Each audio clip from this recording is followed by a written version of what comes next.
Сәлем достар, бүгін біз сіздермен бумен ингаляция жасау туралы айтатын боламыз.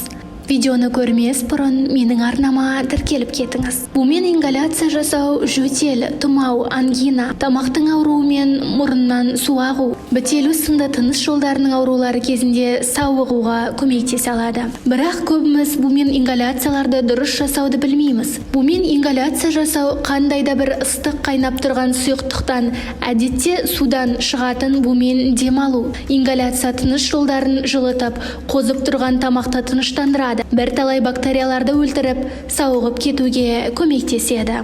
Ең біріншіден бумен ингаляцияны дененің қызуы көтеріліп тұрғанда жасауға мүлдем болмайтынын айта кету керек. Тіпті дене қызуы 37 градусты көрсетіп тұрса да, жасалынған ыстық ингаляция сіз үшін қауіпті бола алады. Сондай-ақ, бұл ингаляциялардың балаларға дәрігердің нұсқауынсыз жасамаңыз.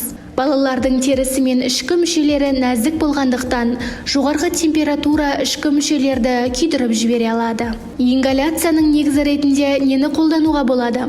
Ингаляцияның негізі картоп піскен су бола алады. Ол үшін суды қайнатып, картоп пісіріңіз. Үстіңізге орамал жауып, осы бумен дем аламыз. Дауа 20 минутқа жалғасын табады. Сондай-ақ, қарапайым қайнаған сумен де ингаляция жасауға әбден болады. Қайнаған шайнектің шүмегін конус пішінді оралған қағазды салып, содан шыққан бумен 10 минуттай дем алыңыз. Шайнектегі суға арнайы шөптер қосу арқылы дауаның әсерлігін жоғарылата аласыз.